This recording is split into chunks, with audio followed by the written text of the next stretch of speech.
আমার প্রিয় ভাই ও বন্ধুরা সবাই কেমন আছো? সকালে এক দাদায় একটা স্ট্যাটাস দিল। সেই স্ট্যাটাস পরে আমার খুব খারাপ লাগলো। সে নাকি ঋণ শোধ করেছে। তোমাদের কাছে আমার প্রশ্ন, ঋণ কি কখনো শোধ করা যায়? ঋণ কখনো শোধ করা যায় না। কারো উপকার আমার কাছে পুণ্যমানের সমান। যখন সুযোগ পাও মানুষকে উপকার করে যাও, সময় লাগে না। বাবা মা, ভাই ব্রাদার, বন্ধু বান্ধব অথবা আত্মীয় স্বজনের জন্য যখন তুমি উপকার করেছো, সে হয়তোবা খুব খারাপ অবস্থায় ছিল।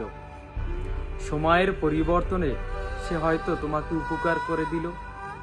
তাতে কি ঋণ শোধ করা হয়?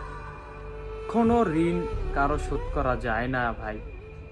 তুমি যদি বুঝে থাকো যে আমাকে একজনের উপকার করলো টাকা পয়সা দিয়ে অথবা কোনো বিপদ থেকে রক্ষা করলো, তাহলে আমি তাকে কিছু হয়তো উপকার করবো টাকা পয়সা দিয়ে অথবা তারও কোনো বিপদ থেকে রক্ষা করবো। তুমি যে অবস্থানে ছিলে তখন সে অবস্থানে ছিল না। ঋণ কখনো শোধ করা যায় না। তা সবাই একটু কমেন্টে জানাবে যে ঋণ শোধ করা যায় কিনা। আমারও ভুল হতে পারে। ওই পোস্টেই দেখলাম যে কেউ কংগ্রাচুলেশন জানাইছে, কেউ থ্যাংক ইউ জানাছে, আবার বলে যে আবারও ঋণ পরিশোধ করা যায়। আরে বোকাচোদা, আমার মতো যদি বোকাচোদা হও তাহলে তোমরা তো কমেন্ট করবেই। ঋণ কখনো পরিশোধ করা যায়? তুমি করেছো? হ্যাঁ, তোমার বাবার ঋণ তুমি পরিশোধ করতে পারবে? অথবা বাবা যে সময়ের পরিবর্তনে তোমাকে যে ছোট থেকে বড় করেছে, তুমি কি পরিশোধ করতে পারবে?